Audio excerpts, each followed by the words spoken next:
आणखी एक महत्त्वाचा मुद्दा महाराष्ट्रात गाजतोय तो म्हणजे कांदा प्रश्नाबाबतचा। लेवी प्रश्न चिघळल्यामुळे नाशिक जिल्ह्यात कांदा बाजार समिती गेल्या 23 दिवसांपासून बंद आहे। यामुळे नाशिक जिल्ह्यातल्या शेतकऱ्यांचं जवळपास 500 कोटींचं नुकसान झालंय।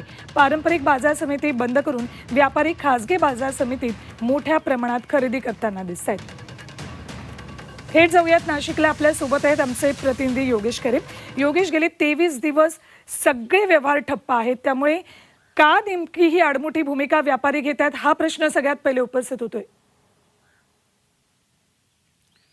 खरे कांदा व्यापारींनी बाजार समितीला असं पत्र दिलं आहे की यापुढे जी काही कांदा खरेदी विक्री होईल यामध्ये हमाली, तोलाई आणि वाराई जी काही आहे ती आम्ही यापुढे वसूल करणार नाही।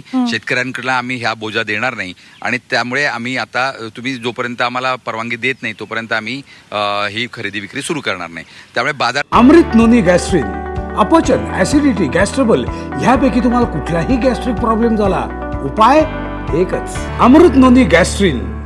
समितीने ही परवानगी त्यांना दिलेली नाही आणि त्यामुळे हे सगळे व्यवहार ठप्प झालेत। म्हणजे अघोषित बंद हा पूर्ण बाजार समित्यांमध्ये 23 दिवसापासून सुरू आहे।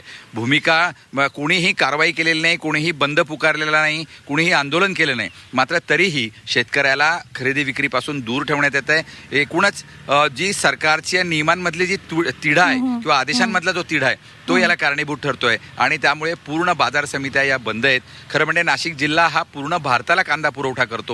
जर नाशिक जिल्ह्यामध्ये ही कांदा खरेदी मुबलक झाली नाही तर येत्या काळामध्ये मोठी टंचाई निर्माण होऊ शकते, याचे भाव सुद्धा भडकू शकतात येणाऱ्या जून जुलैमध्ये। त्यामुळे सरकारने खरं म्हणजे याकडे लक्ष देण्याची गरज आहे, मात्र निवडणुकांच्या धामधुमीमध्ये व्यस्त असलेलं सरकार याकडे लक्ष देताना आपल्याला दिसत नाहीये। योगेश, धन्यवाद या संपूर्ण माहितीसाठी।